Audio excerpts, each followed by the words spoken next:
लक्षण भगवत प्राप्ति करने वाले उपासक के हृदय में जागृत हो जाते हैं। बहुत ध्यान से सुनना। ये 10 लक्षण जब प्रकट होने लगे तो जान लेना कि अब हमारा परम सौभाग्य उदय होने जा रहा है। बस हम भगवत साक्षात्कार के नजदीक हैं। जब तक इन 10 लक्षणों में कमी दिखाई दे तो संभालो इन 10 लक्षणों को अपने जीवन में पक्का। इन 10 का पूर्ण होना मतलब भगवत साक्षात्कार होना। धृति क्षमा दमोस्तेयम शौचमिंद्री निग्रह धीर विद्या सत्यमक्रोधो दशकम धर्म लक्षणम। धृति सबसे पहला है। धृति किसी भी प्रकार का संकट, अपमान, विपरीतता, प्रतिकूलता, दुख आ जाए, पर जो हमने भगवत प्राप्ति का लक्ष्य लिया है, चाहे गृहस्थ हो या विरक्त हो, भगवत प्राप्ति का लक्ष्य लिया है, अब वो नहीं छूट सकता, चाहे कुछ भी हो जाए। पहला लक्षण स्वीकृति इसीलिए कहा है। बहुत जोर की बात है। खुली वस्तु रखी है, बिगड़ी जन्म अनेक की अब वहीं सुधरे आज हो ही राम को। यह स्वीकृति बहुत बड़ी बात है। अपने लोग देहाभिमानी हैं तो क्रियाओं पर संतोष करते हैं, क्रियाओं पर विश्वास कर लेते हैं कि मैं एक कर रहा हूं, इसके फलस्वरूप ऐसा मिलेगा। लेकिन उस सब करने का फल होता है होना, और वो सत्संग से प्राप्त हो जाता है एक क्षण में। इसीलिए स्वर्ग सुख, मोक्ष सुख, फिर मर्त्यलोक के सुख की बात क्या, सत्संग के समान नहीं रखा गया। तात स्वर्ग अपवर्ग सुख धरी तुला एक अंग तूलन ताहि सकल मिली जो सुख लव सत्संग। स्वीकृति बहुत जोर की बात है। पहला है धृति। धृति माने किसी भी प्रकार का कोई भी अपमान, तिरस्कार, निंदा, परिस्थिति, विपरीतता आपके मार्ग में आवे पर आपकी स्वीकृति पे अंतर नहीं होना चाहिए। इसे धृति कहते हैं। धृति ये बहुत आवश्यक है भगवत मार्ग के पथिक को। जो स्वीकृति की हुई है उस पे कोई विक्षेप नहीं पड़ना चाहिए। जो होना सो हो जाए, स्वीकृति नहीं बदलनी चाहिए। बस तुम्हारा ये था माम प्रपद्यन्ते तास तथे भजाम्य हम। कोई भी परिस्थिति, कोई भी विपरीतता, कोई भी अपमान हमारी स्वीकृति में अंतर नहीं डाल सकता। मृत्यु स्वीकार करना अच्छा है, पर स्वीकृति पे अंतर नहीं आना चाहिए। वही स्वीकृति भगवत प्राप्ति करा देगी। गोस्वामी जी बाद में सब बातें कह रहे, पहले कह रहे बिगड़ी जन्म अनेक की अब वहीं सुधरे आज। हमारी धृति इतनी कमजोर है कि प्रतिकूलता के आभास मात्र में हम छोड़ देते हैं। प्रतिकूलता तो आई नहीं, प्रतिकूलता के आभास, शायद प्रतिकूलता आ जाए, इससे हम भाग पड़ते हैं। ये कायरों का मार्ग नहीं है भगवत प्राप्ति। अज्ञान को छोड़िए। क्या तुम प्रभु को छोड़ दोगे तो दुखों से बच जाओगे क्या? जो कुछ लिखा लिलाट दुख सुख देह संग भुगते गो जहां जाएगो या सिद्धांत अभंग। या सिद्धांत अभंग तजत क्यों धीरज प्राणी। यही धृति। तजत क्यों धीरज प्राणी वृंदावन परिहरे प्रिया प्रीतम रजधानी। स्वामिनी जी के महल को, स्वामिनी जी के चरण आश्रय को छोड़कर तुच्छ विषयों की तरफ कदम बढ़ा देना, स्वीकृति आपकी बहुत कमजोर है। बिगड़ जाएगा, ये जन्म बिगड़ जाएगा। पता नहीं किस युग में ये स्वीकृति का अवसर मिलेगा कि नहीं मिलेगा। कितना भी संकट आवे, धैर्य नहीं छोड़ना। सब कुछ सहना है, राधा राधा कहना है। नियम बना लो, जीत जाओगे। काल पर भी विजय प्राप्त कर लोगे। विश्वास करो, ये मंत्र मान लो, सब कुछ सहना है, राधा राधा कहना, राधा राधा। आपको सराहेंगे, आपको चाहेंगे, आप जो मर्जी आवे सो करो। सराहेंगे आपको, कोसेंगे नहीं, आपको सराहेंगे और आपको ही चाहेंगे। हम आपसे तन मन प्राण सर्वस्व समर्पित करके प्रेम करते हैं। ये प्रेम मार्ग की बात। भगवत प्राप्ति करना है तो पहली बात है ये धृति, ये धैर्य रखो। ये नहीं देखा जाता, धैर्य नहीं दिखाई देता, धैर्य नहीं। जरा सा विचलता हुई, भाग पड़े। कहां भागोगे? जिधर भाग के जा रहे उधर तो विचलता का समुद्र है। यहां तो विचलता तुम्हें अविचल स्थिति प्रदान करने के लिए है। यहां का भय तुम्हें निर्भय पद प्रदान करने के लिए है। और इस भय को स्वीकार करके भाग रहे हो तो महाभयावह प्रवाह है संसार का, बहते चले जाओगे। अभय होए जो तुम्हें डेराई। धृति, जो धृतिवान है, लौकिक पारलौकिक सारी संपत्तियां उसके चरणों में झुकने लगती हैं। देख लो, शब्द पर ध्यान दो। जो धृतिवान है, धैर्यवान है, हर कष्ट सहता है, तो आगे जो मार्ग है बोले लौकिक और पारलौकिक सारी संपत्तियां उसके चरण चूमती हैं, क्योंकि वो धैर्यवान है। अगर धृति नहीं है तो परमार्थ का भेष भले हो, परमार्थ की स्थिति नहीं होगी। इसीलिए भगवान कपिल देव जी ने माता देवती जी से कहा, जो आसक्ति संसार के बंधन का कारण है, वही आसक्ति यदि महात्माओं के चरणों में हो जाए तो मोक्ष का खुला हुआ द्वार है। तो वो महात्मा कैसे होते? तो सबसे पहला शब्द था तितिक्षवः, मतलब महान सहनशील होते हैं संत जन। तितिक्षवः, यहां धृति, ऐसा धैर्य कि कोई भी विचलित ना कर सके। बहुत गंभीरता से, इसीलिए इसमें रुके हुए हैं। बहुत गंभीरता से पहला लक्षण है भगवत प्राप्ति का। जिसके अंदर ये 10 लक्षण आ गए तो भगवान प्रकाशित हो जाते हैं हृदय में, क्योंकि वही परम धर्म का स्वरूप है। भागवत धर्म में चलने वाले या कोई भी धर्म स्वीकार करें तो धृति जरूर आनी चाहिए। अगर धृति नहीं, आप पातिव्रत धर्म, एक पत्नी व्रत धर्म, जो जहां जिस धर्म में, तो उसको धैर्य धारण करना पड़ेगा। बिना धृति के धर्म का पालन नहीं होता। फिर ये तो परम धर्म, महाभागवत धर्म, प्रेम धर्म, इसमें तो कष्टों की परवाह करे तो योद्धा कैसा। अगर अनुकूलता, प्रशंसा, मान और सुख की चाह है तो परमार्थ का पथिक कैसा। अभी भ्रम में है वो।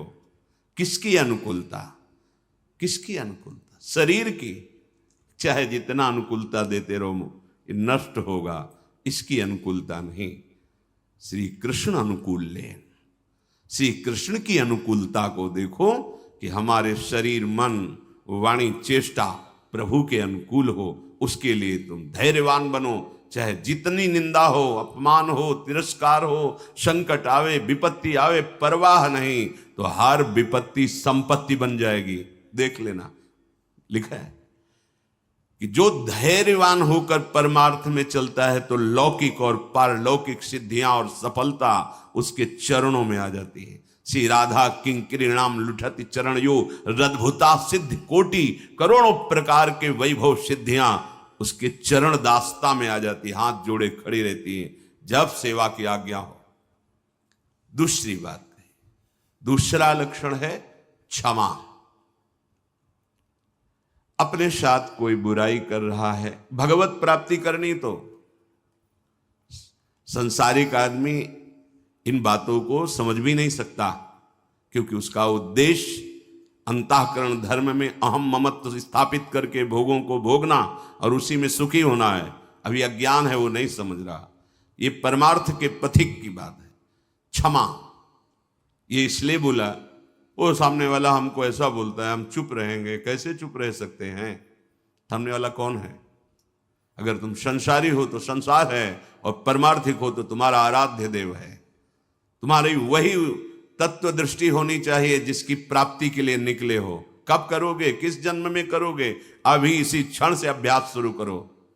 क्षमा, अपने साथ बुराई करने वाले को दंड देने या दिलाने की पूरी शक्ति होने पर भी, दंड देने या दिलाने की आज्ञा करते ही विध्वंस मच जाएगा, ऐसा होने पर भी ना तो शरीर से दंड दे, ना वचन से दंड दे, ना किसी से प्रेरित करके दंड। हम तो नहीं करेंगे, पर तुम देखो, तुम हमारे शिष्य हो, हम तो सह गए, तुम्हें नहीं सहना चाहिए, जाओ। तो बात एक ही हो गई, बात एक ही हो गई। आप उसको दंड देना चाहते हैं तो आपके अंदर क्षमा बल नहीं है। करत जे अनशहन निंदक तिनहु पे अनुग्रह, ना इस लोक में तुम्हें दंड मिलेगा और ना परलोक में दंड मिलेगा। मेरे अपमान, मेरे निरादर, मेरी निंदा, मेरे तिरस्कार का तुम्हें कहीं दंड ना मिले। तुम्हारी बुद्धि शुद्ध हो, स्वस्थ रहो और भगवान प्रसन्न हो। ये है परमार्थ के पथिक का हृदय। विचार करो, जो अनशहन करके निंदा कर रहा है, अपमान कर रहा है, तिरस्कार कर रहा है, उसके लिए ठाकुर हरिदास जी के कोड़े पे कोड़े वो बरसा रहे निर्दयी और कह रहे हरि बोल कहता है। तब ऐसी पीड़ा में भी मुस्कुरा के कहते हैं भगवान बड़े कृपालु हैं, तुम्हारा मंगल करेंगे, क्योंकि तुमने भी कहा हरि बोल हरि बोल। तो ये 2 अक्षर हरि नाम तुम्हारी जिह्वा पे आया, अब मुझे विश्वास हो गया कि भगवान तुम्हारा मंगल कर देंगे। ये है महाभागवत की स्थिति। कितना भी अपमान, कितना भी क्लेश या निंदा करे, उसके लिए ना मन से अमंगल भाव हो, ना वचन से हो। देखो, पूरी शक्ति है, पर ऐसे ऐसे महापुरुष हुए हैं कि अगर वो संकल्प कर ले तो क्या ना हो जाए। इतना उनके पास भजन बल है, तप बल है।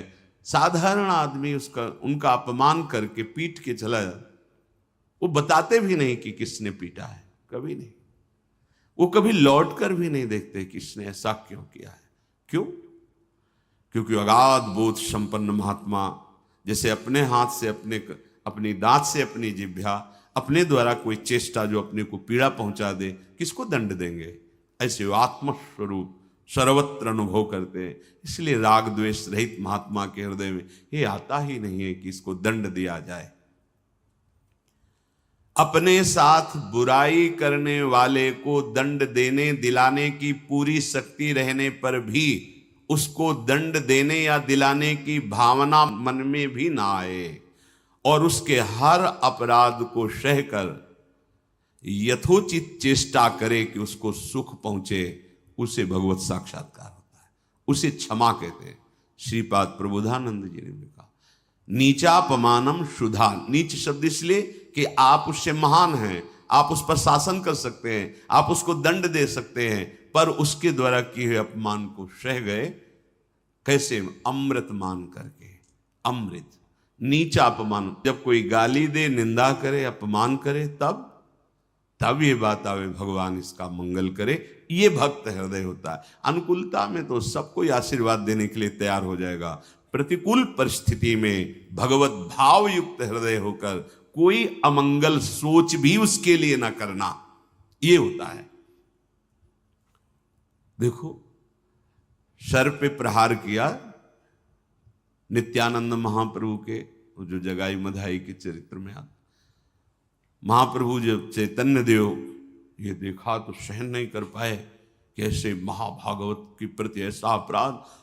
क्रोधावेश लोग चरण पकड़ लिए नित्यानंद महाप्रभु ने कि चैतन्य महाप्रभु का प्रभु, ये आपकी विशेष कृपा के पात्र है। नाथ, आपका अवतार दंड देने के लिए नहीं हुआ, आप कृपा कीजिए।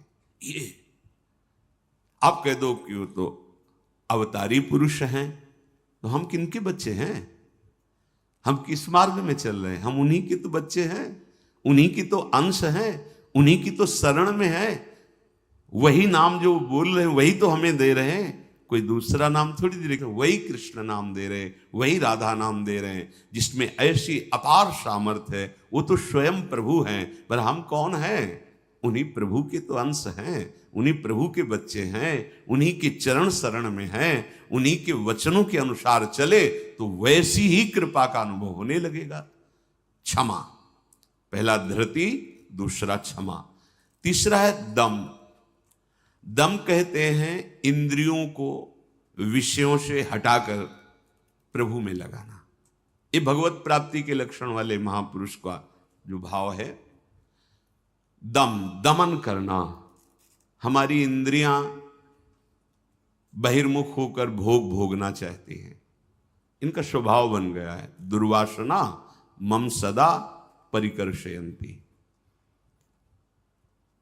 विषय इतने प्रबल हो रहे हैं कि इंद्रियों को अधीन कर लिए हैं। इंद्रियां इतनी प्रबल हो रही कि मंथन करने वाली प्रमथन स्वभाव वाली मन को अधीन कर लिया है।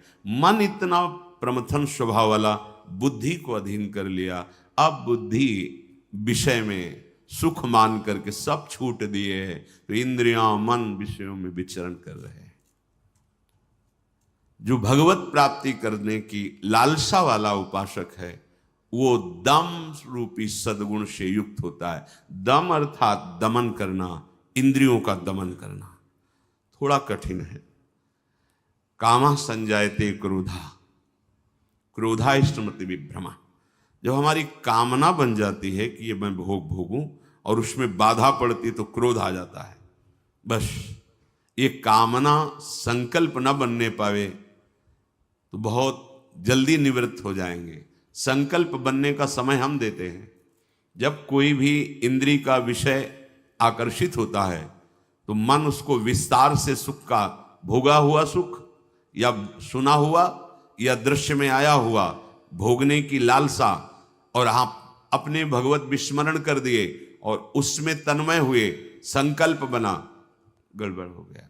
अब परमार्थ से भ्रष्ट कर देगा। आज नहीं तो कल, क्रिया बने ना बने, भ्रष्ट कर देगा।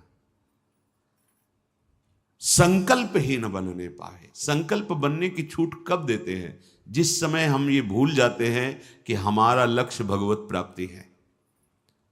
हम भोगों में सुख बुद्धि करके भगवान से विमुख वृत्ति के द्वारा संकल्प बना लेते हैं धैर्य से।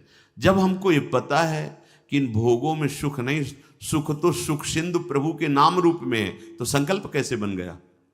भगवत विमुखता के कारण संकल्प। वो क्षण भगवत विमुख हुआ, वो समय भगवत विमुख में जा रहा है, इसलिए आपका संकल्प बन रहा है।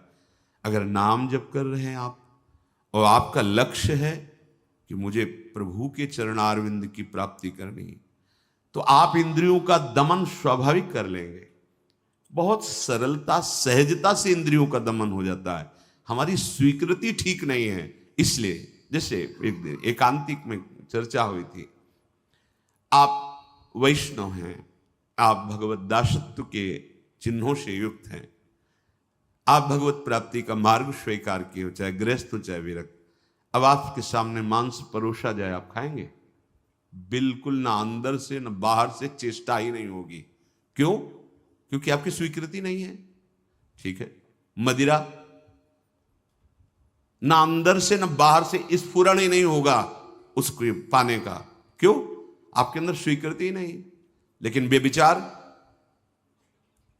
मैथुन, गंदी बात, क्या आपकी ऐसी स्वीकृति है जैसे मदिरा और मांस के प्रति है तो उसी पंक्ति में, पर आपने इसके लिए स्वीकृति छोड़ दी, आपने इसकी गुंजाइश रख ली। अब आप गिर जाएंगे, आपकी इंद्रियां आपको गिरा देंगे। दूसरे की जरूरत नहीं, आपका मन ही आपको परेशान कर देगा, भ्रष्ट कर देगा। क्या आपकी ऐसी स्वीकृति है? और है तो आप बोलो, आपके सामने मांस परोसा जाए, मदिरा रखी जाए, तो क्या अंदर से स्फुरण होगा? स्फुरण ही नहीं होगा। आप देख लो ना, स्फुरण ही नहीं होगा और आपकी भौं चढ़ जाएगी। आपको पता नहीं आप ये क्या, या तो उठ के चल देंगे, बिल्कुल संभाषण भी नहीं करेंगे।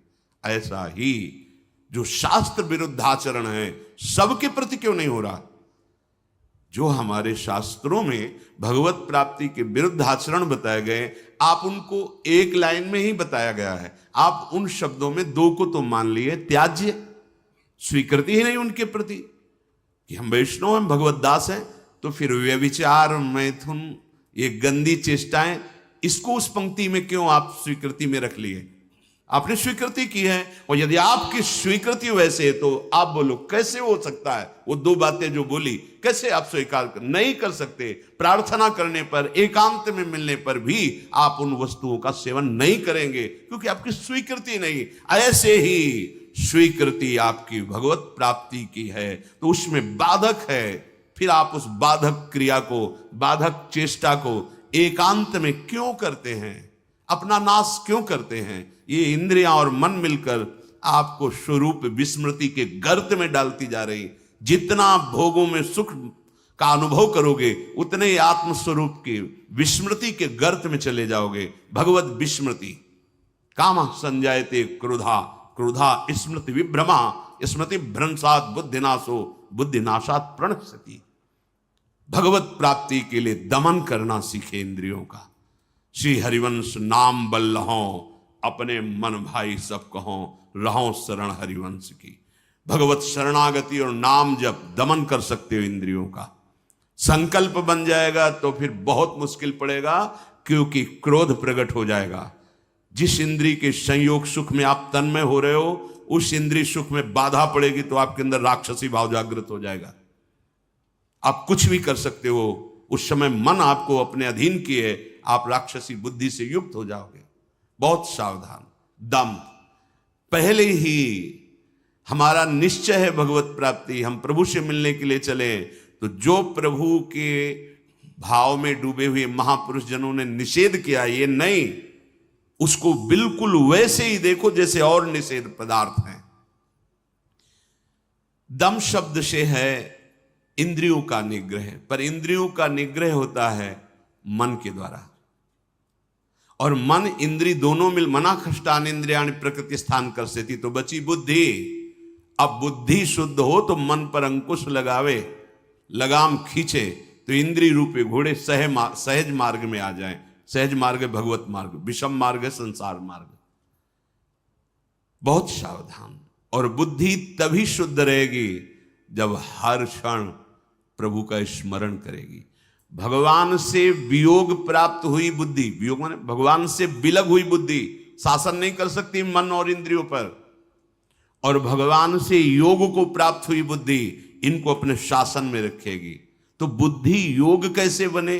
तो तेसाम सतत युक्तानाम भजताम प्रीति पूर्वकम तो ददामि बुद्धि योगम तम येन माम उपयांति ते। श्री भगवान के वचन।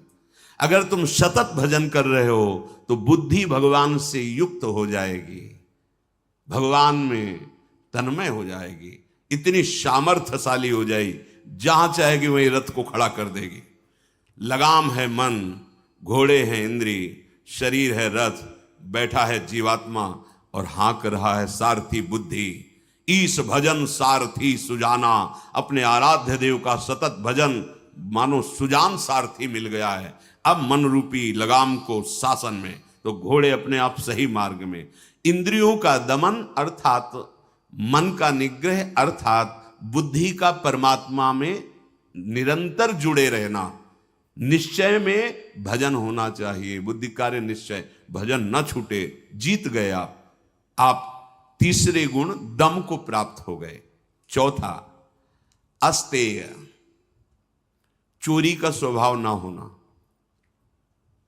मन से, वाणी से, शरीर से किसी भी प्रकार की चोरी ना करना। फूल लेने जा रहे हैं प्रभु, जनक जी के यहां निमंत्रण में आए हैं, विश्वामित्र जी को आमंत्रित किया गया है। फूल केवल है, कोई और वस्तु नहीं है। पर आप देख लीजिए उस प्रसंग में प्रभु मालियों से पूछते हैं, क्या मैं अपने गुरु सेवा के लिए कुछ पुष्प ले सकता हूं? स्वीकृति दी। हमारा स्वभाव बिगड़ गया है, बहुत सावधानी की जरूरत है। सोचते हैं कि हम चोरी करके दूसरे का धन, दूसरे का सुखी हो जाएंगे, कभी नहीं होगे। अधर्माचरण करने वाला कभी, आपको थोड़ी देर हर्ष होगा, हर्ष शोक में परिणित हो जाएगा, शोक भयानक दुख पैदा कर देगा। बहुत सावधान, सिद्धांत को समझो और भगवत मार्ग में चले हो तो ऐसा होना ही नहीं चाहिए किसी भी तरह से।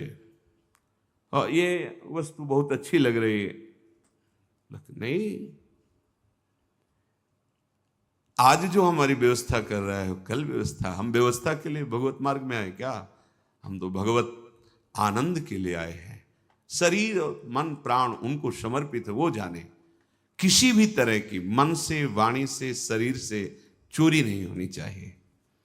दूसरे की बात हम सुनी तो सुन करके उसे अनुभव में उतारे, सुन के उसको दूसरों को बोलकर प्रभावित कर लेना, यह भी चोरी हो गई। महापुरुषों की बात, अमुक संत ने अमुक बात कही है, हम सब मिलकर उस पर चले भगवद आनंद का अनुभव करने के लिए। अगर हम उस बात का केवल प्रयोग करते हैं दूसरे को प्रभावित करने के लिए और वासनाओं की पूर्ति के लिए, यह भी चोरी है। वो बात हमारे अंतःकरण को भगवदाकार करने के लिए है। सत्संग में उस बात को इसलिए कहते हैं कि वो बात हम सब धारण करें और भगवदानंद को प्राप्त हो।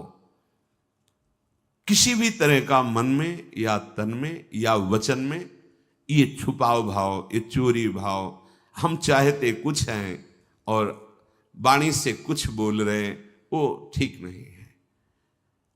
अस्तेय, बिल्कुल छुपाव का भाव, चोरी का भाव नहीं होना चाहिए, न मन से, न वाणी से, न शरीर। भगवत प्राप्ति करने वाला उपासक जो मन में होता है वही वाणी में होता है, वही चेष्टा में होता है, तीनों में एक होगा। और जो विषयी जीव होता है उसके मन में कुछ और होता है, वाणी से कुछ और बोलता है, चेष्टाएं कुछ अलग दिखती है, ये ठीक नहीं है। जो मन में एक, वचन में एक, आचरण में वही, तीनों का मिलान कर लो, वही होता है अस्तेय। पहला था धृति, दूसरा क्षमा, तीसरा दम, चौथा अस्तेय, पांचवा है शौच। शौच कहते हैं पवित्रता को। उपासक को बाहर और भीतर दोनों से पवित्र होना चाहिए। अब सुंदरता बढ़ रही है लेप आदि से, वैसे पवित्रता नष्ट हो रही है, पवित्रता नहीं मिलेगी। शौचाचार का ज्ञान ही नहीं है, पशुता बढ़ रही है, पशुता। वही जूते पहन करके लघुशंका गए हैं, अवसर लगा तो उसी में शौच हुआ है, और वही जूते पहन करके भोजन पा रहे हैं, तो बुद्धि क्या हुई? पशुता आ गई, राक्षसीपना आ गया। आहार के समय पूज्य भाई जी महाराज और ग्रंथों में और बड़े संतों से बहुत पवित्र विचार होने चाहिए उस समय। खास करके आहार के समय तो आपको बहुत सावधान रहना है, क्योंकि जैसे भाव में आहार पा रहे हो उसी का वो बढ़ावा कर देगा। पवित्र आहार, पवित्र चिंतन करते हुए, इसलिए पहले भगवद अर्पित किया जाता है, एक एक कवल नाम जप करते हुए। बहुत सुंदर 24 घंटे उसका देखना प्रभाव बहुत सुंदर पड़ेगा। बाहर आपका शरीर पवित्र होना है, उसके लिए दिनचर्याएं हैं, पवित्रता का निर्वाह, बहुत सावधानी। वो अब देखो ऐसे लोगों के आचरणों का अनुकरण किया जाता है जो शौच होकर जल ही नहीं लेते। वैसे ना क्या कहते हैं उसे, हाँ टिश्यू पेपर, वाह। आचरण बिगड़ते हुए पशुता में बदल गए, जैसे पशु ने शौच के चल दिए। अरे भाई, मनुष्य शरीर मिला है पवित्र, मतलब बुद्धि काम नहीं कर, उसे बड़ा माना जाता है। शौच होकर के पवित्रता ना करना बड़े आदमी है, वाह। आचरण पवित्रता है ही नहीं, कैसे तुम भगवत चिंतन अखंड कर लोगे? कैसे तुम्हारे सदविचार आवेंगे? बाहरी और भीतरी दोनों पवित्रता चाहिए। बाहरी पवित्रता ये जल से, मिट्टी आदि, रजा, देखो चाहे जितना आप साबुन लगाओ हाथ में, बाद में थोड़ी रज का प्रयोग जरूर करो। रज से पवित्र माना, जिससे वो इतनी बड़ी बोतल में क्या आता है, डिटॉल वाला, वो नहीं होता, उससे हाँ जो हैंड वॉश जो भी ऐसे ऐसे धो लिए, माना ठीक अच्छा है, पर रज का प्रयोग जरूर करें। थोड़ी रज लेकर हाथ, बिना रज से आप पवित्र नहीं माने जाएंगे। आप जैसे साबुन वगैरह तो करो, हम कहते करो, पर इससे आप रज का प्रयोग जरूर, एक बार ही सही, पर ऐसे और रज आएगी तो नाली जाम हो जाएगी, और ऐसा नहीं, हम कहते थोड़ी तो प्रयोग करो रज का। नहीं, वो नाली तो खुल भी सकती है, इधर बुद्धि की नाली जाम हो गई तो और गड़बड़ हो जाएगा, नहीं हो जाएगा, जन्म जन्मांतर बिगाड़ती चली जाएगी। अब कैसे समझावे, मतलब बड़ा समय विचित्र आ रहा है। लघु शंका में बैठना है तो जो सोच की सीट उसी पे बैठना है, किए लघु शंका और निकले उछल दिए।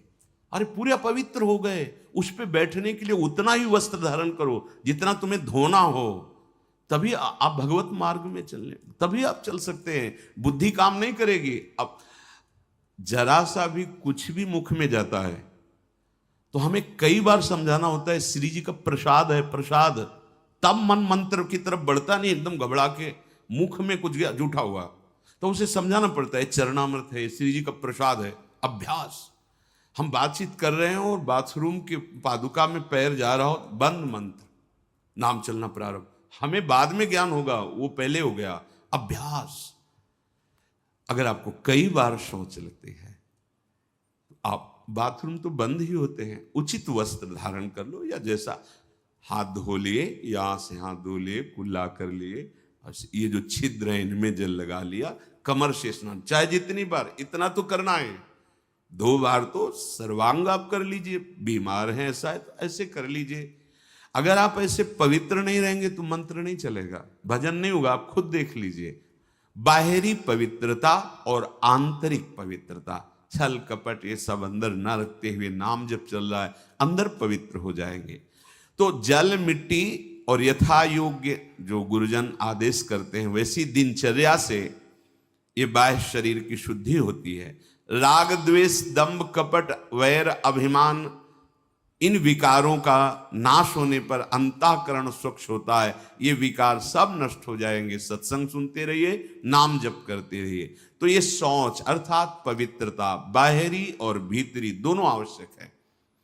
प्रसाद के सिवा मुख में अगर कुछ भी है, जैसे आप राधा वल्लभ जी गए, किनका मंत्र चलाओ, जल वो चरणामृत, तो आचमन, जल लेके आचमन करने की जरूरत नहीं।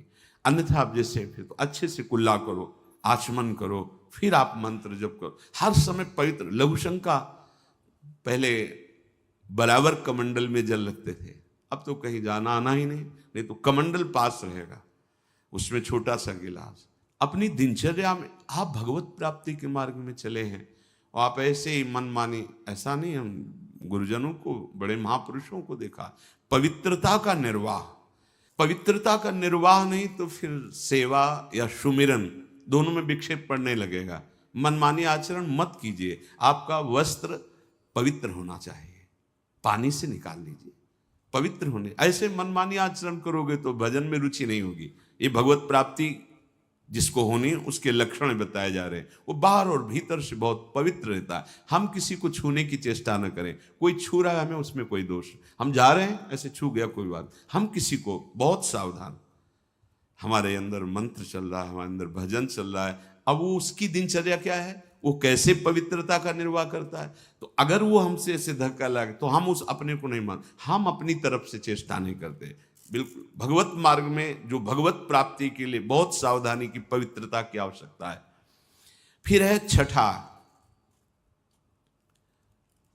शब्द स्पर्श रूप रस गंध, इनका ऐसा प्रभाव है कि खींच लेते हैं। जैसे अभी कोई ध्वनि बजने लगे, आ जाएगा, प्रभाव पड़ा शब्द का।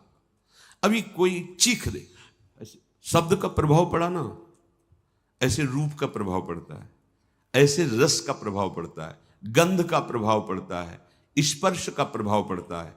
इसी प्रभाव को जीत ले जो, बस ये बात समझे।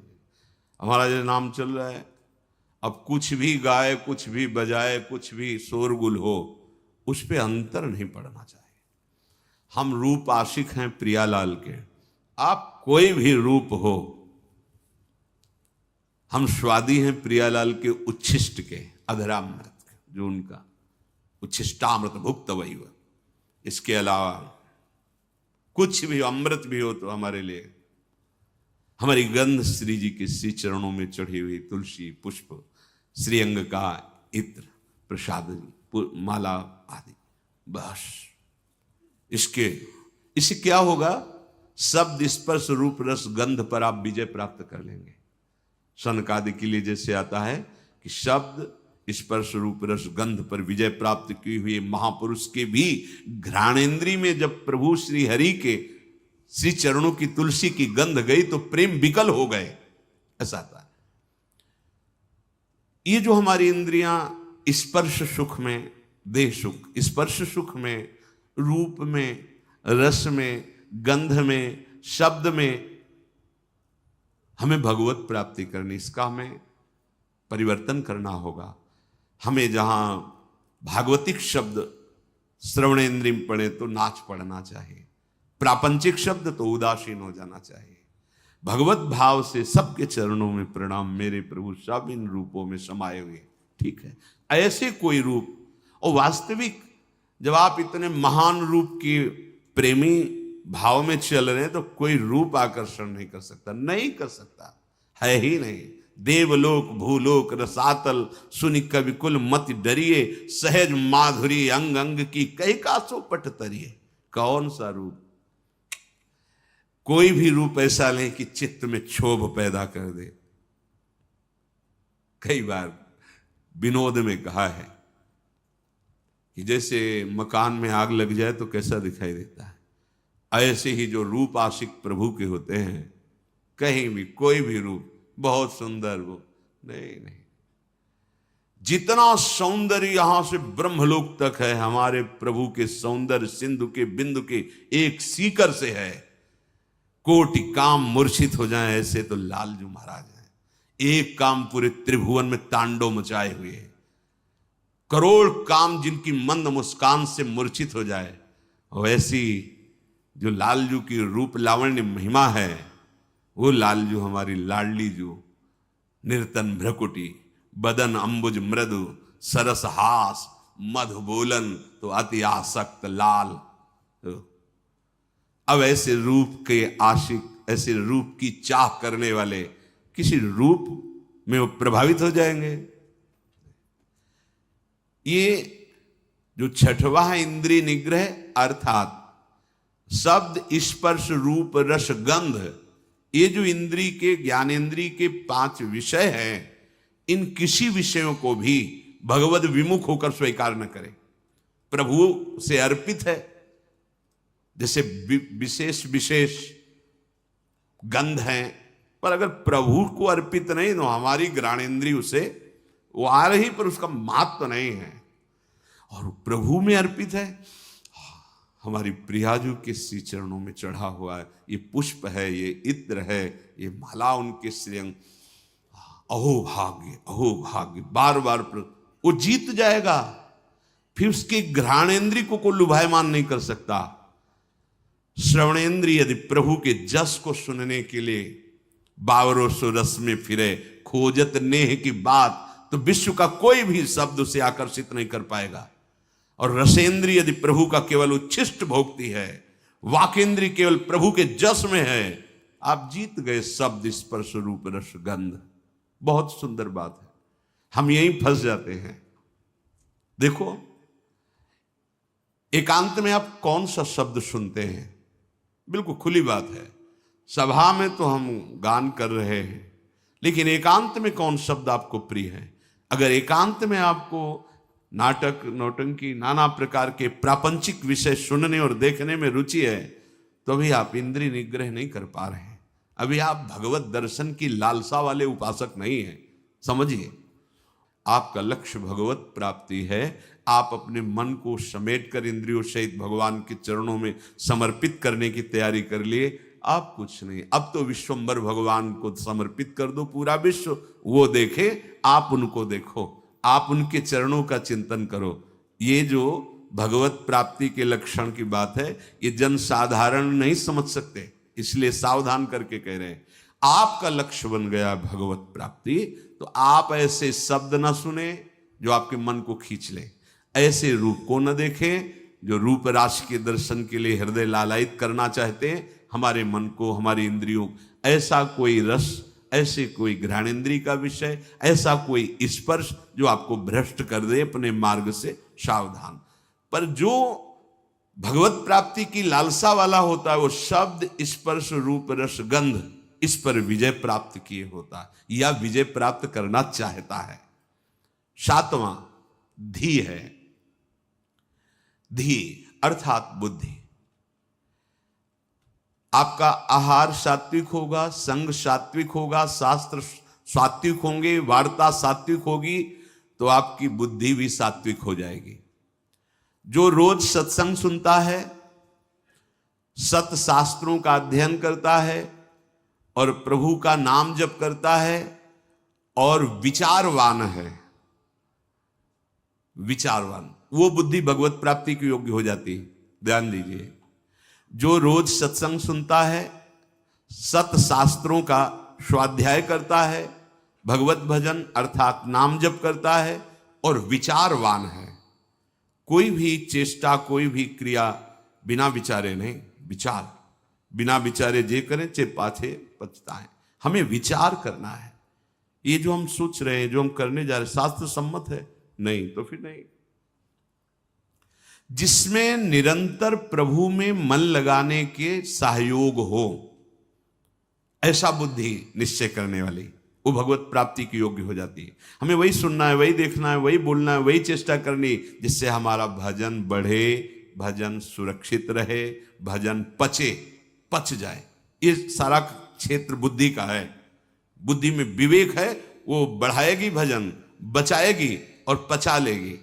जैसे भजन का भी अपच होता है, मैं इतना इतना, तो आगे दिखाएगी, देखो वो महापुरुष, इतना भजन, इतने दैन्य, धिक्कार है हमारे जीवन को, अभी उतना तो है नहीं, अहम ऊपर से आ रहा है, वो दबाती रहेगी, तो भजन पचता रहेगा। कौन सी बुद्धि?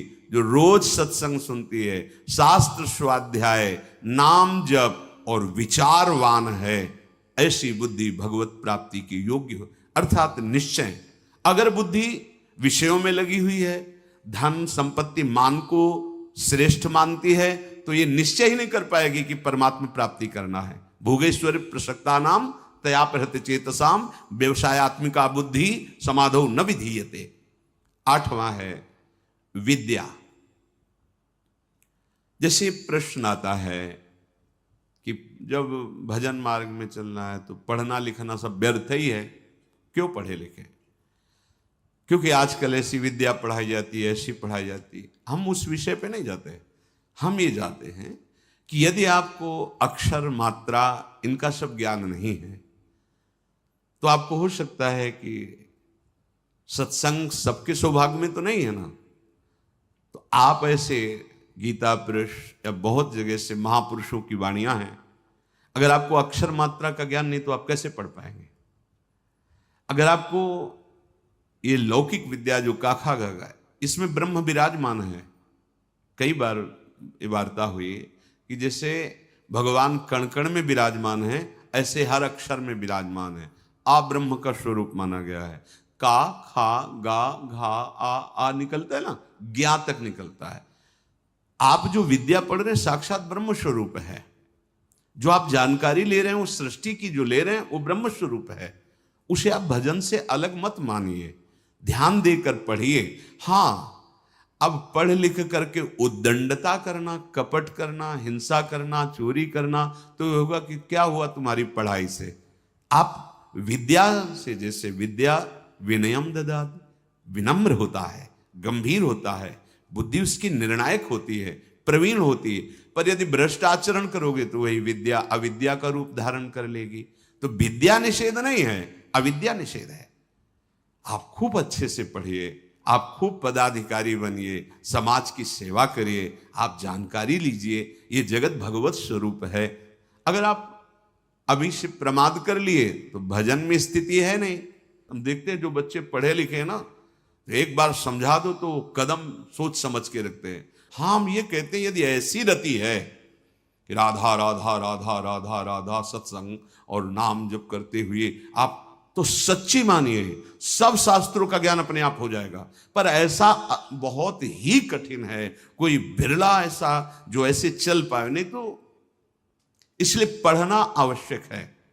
विद्या, जब आपके अंदर अक्षर मात्राओं का ज्ञान होता है, उसमें विषय भी रखे जाते हैं। आप संस्कृत पढ़ सकते हैं, आप ये पढ़ सकते हैं, आप ये अलग अलग विषय रखे जाते हैं। जैसे अपने जब पढ़ रहे थे तो एक विज्ञान का विषय था और एक आर्ट का विषय था कॉमर्स का विषय था, नहीं, अलग अलग, कि आप संस्कृत ले सकते हो, आप अंग्रेजी ले सकते, ऐसे कई विद्या।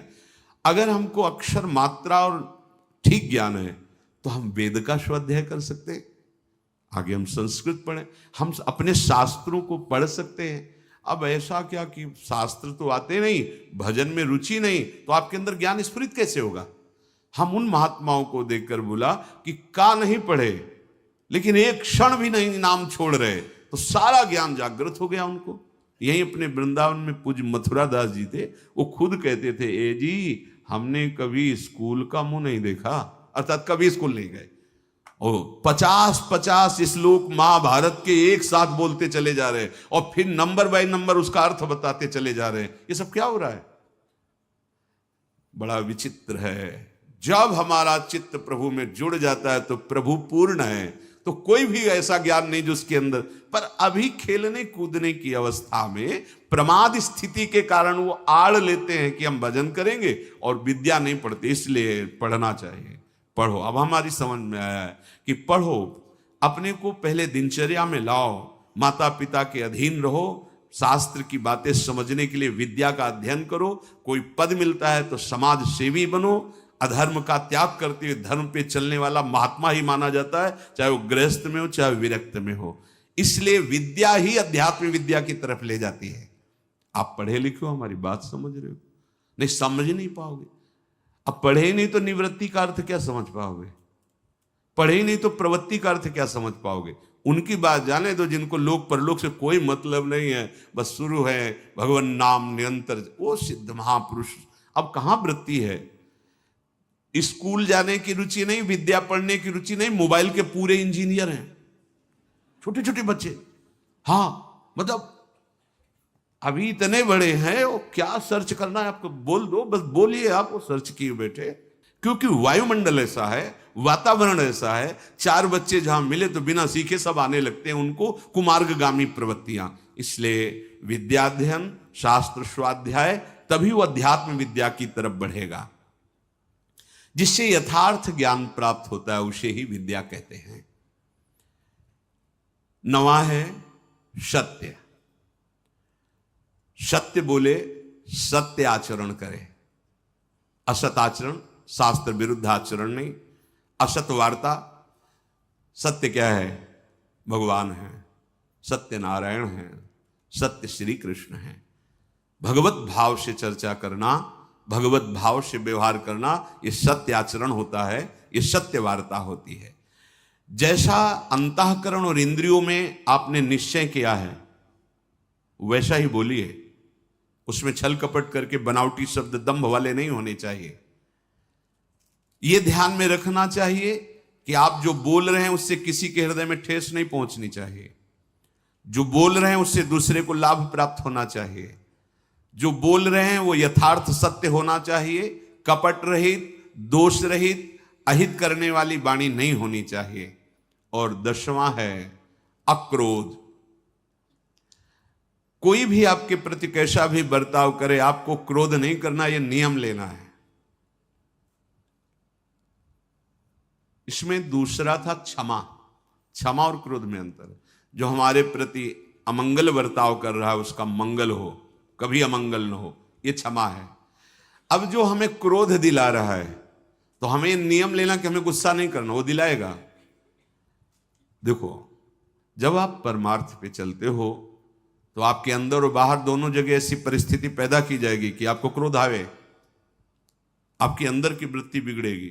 बाहर का ऐसा व्यवहार हो सकता है, आपका साथी, आपका मित्र, आपके पास रहने वाला साधक ही आपसे विपरीत ऐसी चेष्टा, उस समय वो प्रेरित है। आपको देखना है कि इस समय प्रेरित है माया के द्वारा, और वो मुझे गुस्सा दिलाने के लिए ऐसा विधान रचा गया, पर मैं गुस्सा नहीं होऊंगा। अगर सह नहीं पाते हो तो मौन हो, भाग जाओ वहां से, मौन हो कि भाग जाओ। वीरता मत दिखाओ। गुस्सा करना वीरता नहीं, सह जाना वीरता है, जैसे सह पाओ। बहुत संतों ने इस पर, जहां कोई आपको गुस्सा की बात दिलाने लगे तो अगर आप ये याद कर लोगे कि मेरी परीक्षा हो रही, मुझे क्रोध दिलाया जा रहा है, तो आप समझ जाओगे।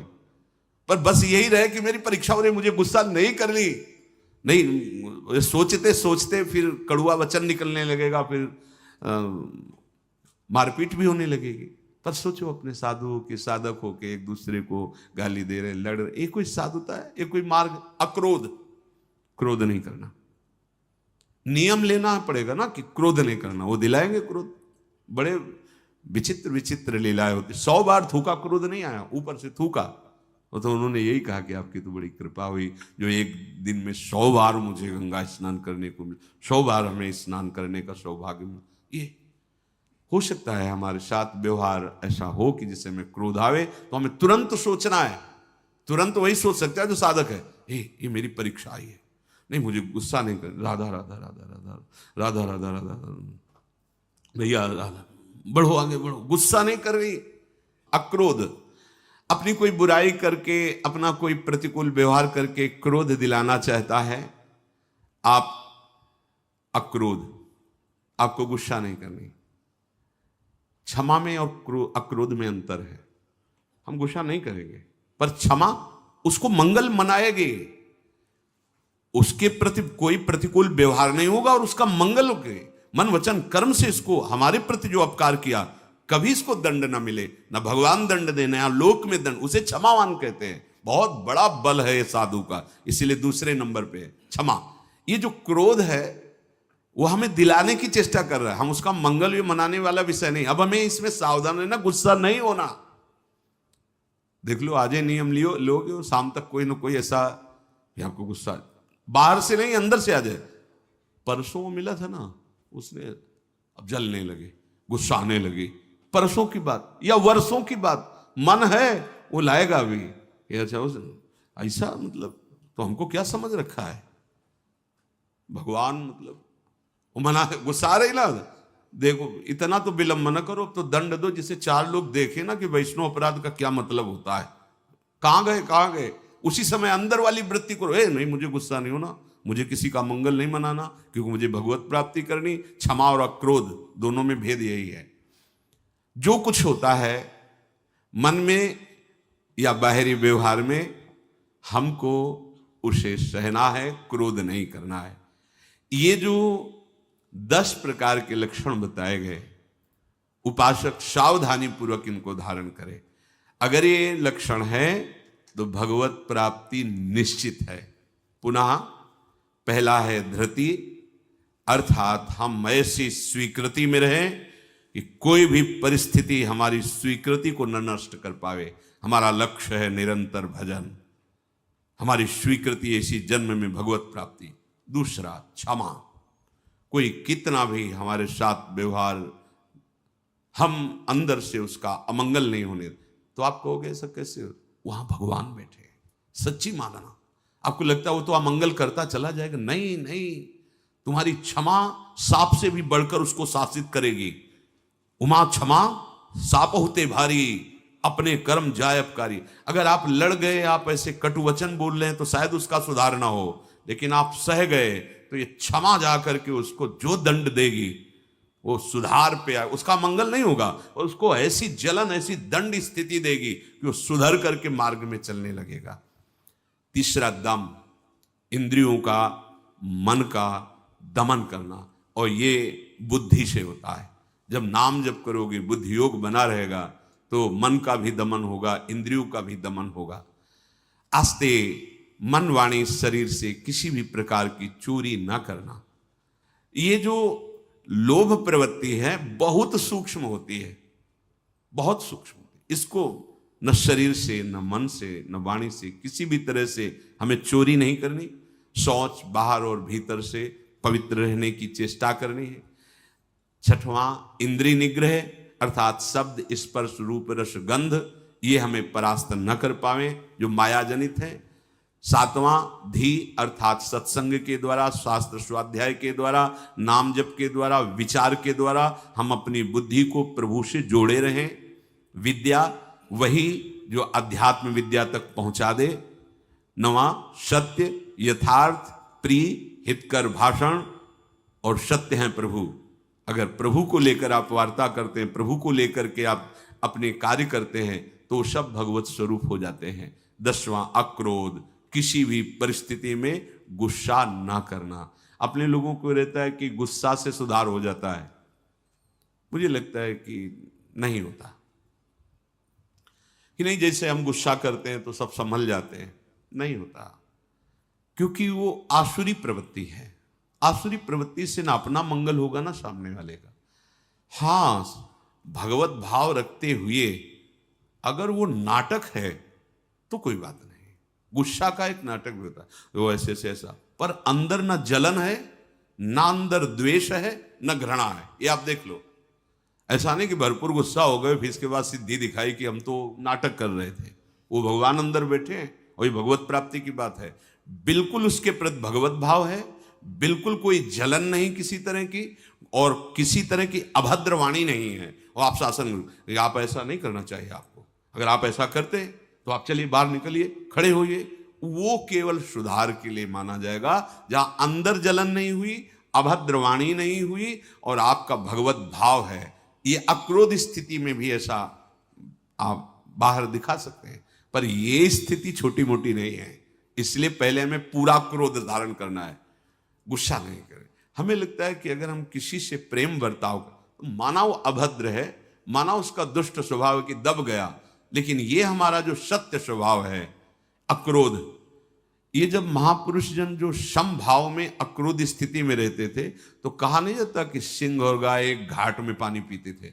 उसका प्रभाव होता था कि पशु पक्षियों में भी हिंसा वृत्ति, उनके अंदर क्रोध का आक्रोश होता, वो सब शांत हो जाता था, क्योंकि वो द्वेष रहित, दोष रहित अक्रोध स्थिति को प्राप्त महापुरुष हैं। तो उनका ऐसा प्रभाव है कि पशु भी उस समय वैर त्याग करके समभाव में स्थित रहते थे।